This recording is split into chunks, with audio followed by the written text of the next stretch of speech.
ప్రపంచంలో విలువైన ఖనిజ సంపద కలిగిన దేశాల్లో కాంగో ఒకటి.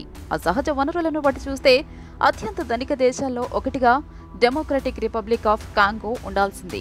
కానీ అలా లేదు.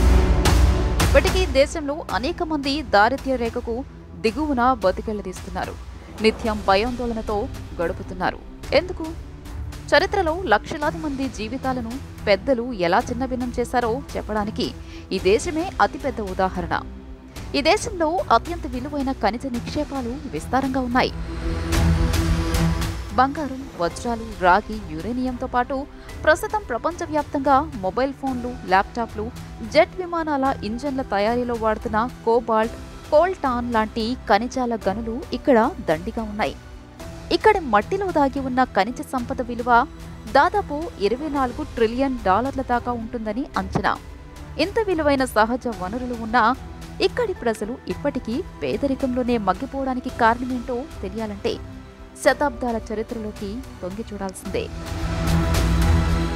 19-20 శతాబ్దాల్లో సాగిన బెల్జియన్ల వలస పాలనలో ఇక్కడ దాదాపు 1 కోటి మంది ప్రజలు ప్రాణాలు కోల్పోయారు. కాంగో విముక్తి కోసం పోరాడిన స్వాతంత్ర సమరయోధుడు ప్యాట్రిస్ లుముంబా కోట్లాది మందికి స్ఫూర్తిగా నిలిచారు. 1960 జూన్ 30న కాంగోకు స్వాతంత్రం వచ్చింది. లుముందా ప్రధానిగా, జోసెఫ్ కసవుబు అధ్యక్షుడిగా ప్రభుత్వం ఏర్పడింది. కానీ బెల్జియన్లు దాన్ని జీర్ణించుకోలేదు. కొన్ని రోజులకే ఆ ప్రభుత్వానికి వ్యతిరేకంగా కొన్ని శక్తులను ఉసిగొల్పారు. ఖనిజ సంపద దండిగా ఉండే తూర్పు కాంగోలో తిరుగుబాటును ప్రోత్సహించారు. దాంతో సోవియట్ యూనియన్ సాయం కోరిన లుముంబాను హత్య చేసేందుకు సిఐఏతో కలిసి బెల్జియం కుట్రపన్నింది. 1961 ఫిబ్రవరిలో ఆయన్ను ఉరితీశారు. 10 ఏళ్లు సాగిన యుద్ధంలో 50 లక్షల మంది మృతి. అనంతరం 3 దశాబ్దాల పాటు సైన్యాధ్యక్షుడు మొబూటు సాగించిన పాలనలో అవినీతి రాజ్యమేలింది. మరోవైపు పొరుగున ఉన్న రువాండాలో హింసాకాండ చెలరేగడంతో లక్షల మంది ప్రాణాలు అరచేత పట్టుకుని కాంగో వచ్చారు. అయితే కాంగోలోనూ వారిని యుద్ధం వెంటాడింది. కాంగో అధ్యక్షుడు మొబూటాను గద్దె దించేందుకు రువాండా, యుగాండాలు తిరుగుబాటును ప్రోత్సహించాయి. 10 ఏళ్ల పాటు జరిగిన ఆ యుద్ధంలో 50 లక్షల మందికి పైగా ప్రాణాలు కోల్పోయారు. ఆ తర్వాత కాంగోలో కబిలా కుటుంబం అధికారం చేపట్టింది. ఏం జరిగినా ఇక్కడి సంపద కోసమే. 5,000 కోట్ల రూపాయల సంపద లూటి. టెక్నాలజీ రంగంలో బూమ్ మొదలయ్యాక కాంగోలో దొరికే కోల్టాన్కు డిమాండ్ భారీగా పెరిగింది.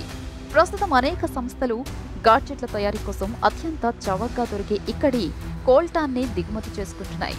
2001 నుంచి జోసెఫ్ కబీలా కాంగో అధ్యక్షుడిగా కొనసాగుతున్నారు.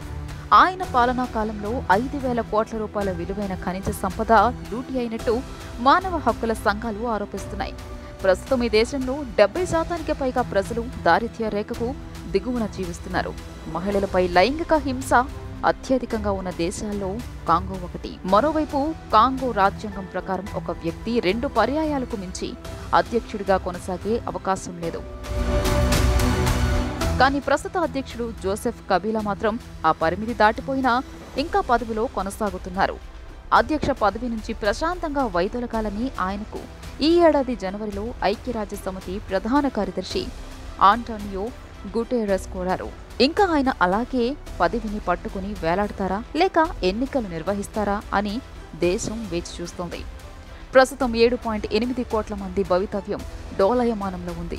ఎవరు పదవిలో ఉన్నా విస్తారంగా ఉన్న సహజ వనరులను ప్రజా ప్రయోజనాల కోసం వినియోగించినప్పుడే ఇక్కడి ప్రజల జీవితాల్లో మార్పు వస్తుంది.